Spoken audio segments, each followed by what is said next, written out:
2 मिनिटं. इथं आहेत कधी एक तुम्हाला छानशी, तुम्ही तेरला गेला असाल कदाचित. ह्या तेरमध्ये राहणारे बरेच जण असतील.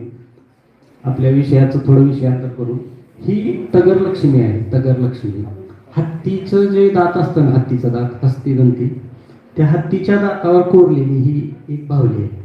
आणि अशीच बाहुली इटलीच्या पॉम्पे म्हणायच्या एका गावात सापडली. तिला भारतीय लक्ष्मी म्हणतात. तर कलाकार कसे होते बघा, आपल्या इकडं तेर सातवाहन काळात इतकं मोठं झालं होतं की आजची जी मुंबई आहे त्या मुंबईपेक्षा सुद्धा तेर त्यावेळेस खूप मोठं होतं.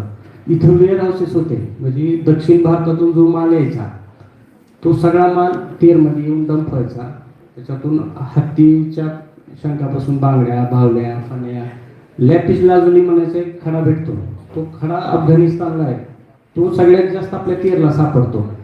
आणि आज लोक दारू पितात, दारू दुकानं चालू असतात, गव्हर्नमेंट दारूची विक्री करण्यासाठी प्रोत्साहन देतं. तेरमध्ये रोम, म्हणजे रोम कुठं आहे बघा, रोम इटलीवरून दारूच्या बाटल्या मागवत होते लोक दारू प्यायला. आणि त्या सगळ्या बाटल्या आपल्याला लांबतोरे अण्णाच्या म्युझियममध्ये पाहायला मिळतात. कमीत कमी 150-200 सुंदर दारूच्या बाटल्या तुम्हाला तिथं पाहायला मिळतील, सगळ्या मातीच्या ह्याच्यामध्ये. तर ह्या बाहुलीचं वैशिष्ट्य काय आहे, आपल्या तेरला ना रोमन लोक राहायचे. आता तुम्ही हे बघा, तिनं सगळा पोशाख घातलाय तो सगळा इंडियन आहे. तिने बिंदी घातली बघा, इथं बिंदी मुलींना सगळ्यांना माहीत असेल.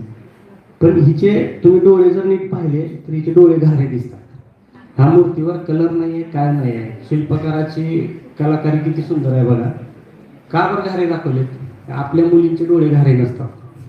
हिरवे डोळे असतात ते पाकिस्तानी असतात, निळे डोळे असतात ते रोमन लोकांचे असतात. ही घारे डोळे आहेत ना, हे रोम इटलीच्या ज्या महिला होत्या ना त्या आपल्या तेरला राहायच्या. त्याचे पुरावे आहेत ते. तिनं ड्रेस आपला घातलाय, म्हणजे आपल्या इकडे एखादी विदेशी महिला आल्यावर साडी घालते बघा, आपल्या इकडे विदेशी आल्यावर आपल्या कल्चरमध्ये करते, तसं त्या शिल्पकाराने तिला पूर्ण इंडियन कॉस्ट्युम मध्ये दाखवलेलं आहे. तिनं सोगा घातलेला आहे, म्हणजे तिनं नऊवारी घातली असेल त्या काळातली. तर तिचे